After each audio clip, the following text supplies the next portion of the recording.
11-point game for East Tennessee. 2:04 left to go in this Southern Championship, and they're starting to think that they're on their way to the NCAA. The pass and the finger roll by Marty Story.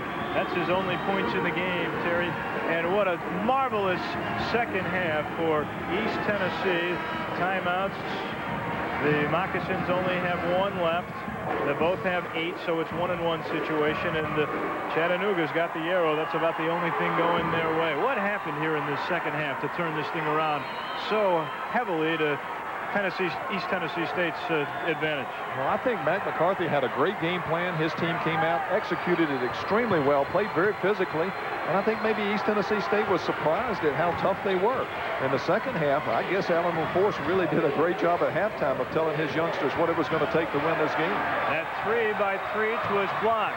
Story is tied up, and remember, we just showed you the arrow goes to Chattanooga, so they'll have another shot. 1:42 to go, and they are trying to set it up to the all-time top three-point shooter in the conference, Threets.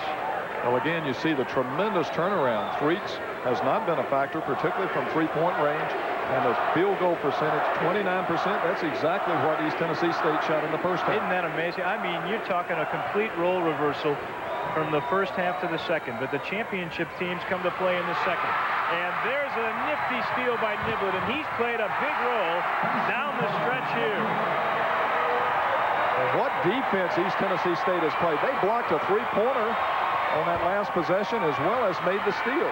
Niblett again. He's got Story down low. He doesn't go to him. He goes to Dennis, and that may be the icing on the cake.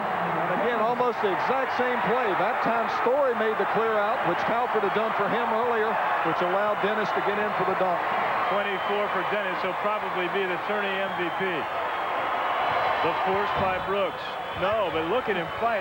Dennis is there, and Dennis is fouled with 1:02 to go, and it's 69-54, a 15-point Buccaneer advantage, and the Moccasins start to feel the pain, the frustration. Give Greg Dennis credit. Excellent first half, but what a tremendous second half, and he's doing a little bit of everything. You see how tough it is to get a shot up for UT Chattanooga. Dennis, look at this effort.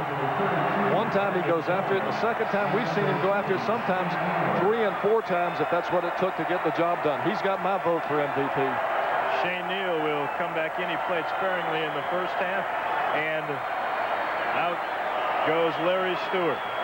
Don't forget, coming up next, Southwestern Louisiana and Louisiana Tech as championship week continues. The Sun Belt title tilt. La Tech always tough. Raging Cajuns good this year, too. A good job by Mac McCarthy here. He's going with some subs on the front line, and the idea is not necessarily to give up. He knows this game is probably over, but he knows what a tremendous year his team has had, and he's telling his players that, guys, this one's over, but you've had a tremendous year. You've got nothing to be ashamed of. The graphic you saw showed you the points that Dennis has had. He's worked well on the boards, and then you saw the 4 years in a row that East Tennessee has won this tournament title. A nice 3 by Sutton. So he's got 21 in the game. That matches his career high, but the time is running out. 71-57, and it's keep away time. There's a 6-second differential on the shot clock and the game clock. Actually just 5. And Ron Wilson on the foul for the Moccasins. They got to try to stop the clock any way they can. It's been a nice run for Mac McCarthy. They've had a great season. He does a tremendous job of coaching his team, and he hasn't given up yet. They voted him Coach of the Year. Look at Alan LaForce. It's hard to believe he's winning. He's still into it. Alan is very intense. His team reflects that intensity, and particularly in this second half, they've done exactly what he asked them to do at halftime. You know, Greg Dennis played 2 games last year, preseason NIT, fractured his right foot, and missed the whole year. The sweet year it would have been with the seniors who were on here and Mr. Jennings. I'm sure he's glad to be back this year, though, the way things are going right now. This will be their 23rd win. He should be the tournament MVP. Started slowly, really had a tough time recovering from that year off. Last year they lost to Iowa 73-70 did the East Tennessee Buccaneers. The year before that, they were knocked around by 16 points by Georgia Tech. They lost to Oklahoma 3 years ago by a deuce, 72-70. So they could make a run at somebody. They've got the big guy, and they've got the athletes. Yeah, that loss last year, 73-70. Calvin Talford was hurt in the tournament and was not able to play in the NCAA playoffs. So they lost to Iowa by 3 without Talford and Dennis. You saw the joy, and now you see the sorrow. And again, neither team has anything to be ashamed of in a game like this. They've had great seasons. Niblett with one more. He's got 9 in the game. Okay, you can start the party. The campus will be a fun place to be tonight. 4 in a row. That's impressive. And the junior from Martin, Virginia, has double figures. A lot of teams make the NCAA field 4 years in a row, but very few are able to win a conference tournament to do that. And this is very, very impressive what Alan LaForce and his team have been able to do after Les Robinson went to NC State. Hey, you get to join this fun next year. Southern University and Georgia Southern, Davidson, excuse me, and Georgia Southern enter the Southern Conference. That's right, and Davidson was a member of the Southern Conference for 50-plus years, was an independent for 3 years, and now having a chance to come back after joining the Big South Conference, come back to the Southern Conference next year. We're all excited at Davidson. Everybody remembers Terry Allen as the coach of Virginia, but now the athletic director of Davidson. What a pretty place to be. Well, it's a great school, a great academic institution, and of course, I spent my years as a player and as a coach there in the Southern Conference. And they love that, don't they? Now here comes mass substitution. Everybody wants to be in on the fun, and you can't blame Alan LaForce. How about it? 6-0 in the Southern Conference tournament. He doesn't know what it's like to lose. Now, that's true. You know, he's had a tremendous career at East Tennessee State, both as an assistant coach and now as the head coach. Brooks waits for one more at the foul line as the bench celebrates. Well, Dennis deserves a hug, doesn't he? What a game for him tonight.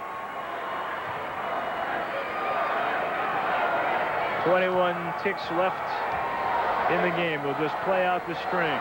The Moccasins will head to the NIT, and the Buccaneers will head to the NCAA. Although with 23 wins, maybe they'll look at UT Chattanooga. You never know. They're still hustling. They're still fighting. The arrow goes to East Tennessee with 12 seconds left to go.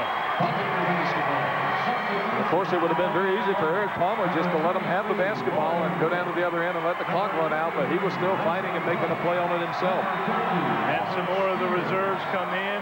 Lauren Riddick, number 23, and Robert Spears, number 50. They get a little ESPN airtime before it's all over. There's the happy bench.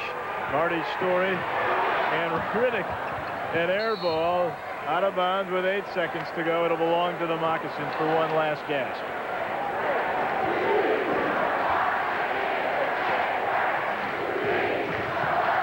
I think we're about to be engulfed on the court when that clock runs out. The East Tennessee State fans ready to come, and Neal's shot won't go, and there it is. It's over. Here comes the sea of the crowd. Alan LaForce and Mac McCarthy shake hands. Fourth straight conference championship, and it's a wild scene at midcourt. I'm glad there are no players in that game. That would be dangerous. Alan LaForce is keeping his players out of the celebration. They're waiting to cut down the nets. That's the way they're going to celebrate. So to the big dance they go. 74-62. That is your final. The fourth straight year they're in the NCAA. Let's go now to John Saunders, who's standing by. There's your final. Okay, Terry, thanks a lot. 74-62 as they blow it open, coming back from down 5 to make it 4 years in a row. Reminder, up next,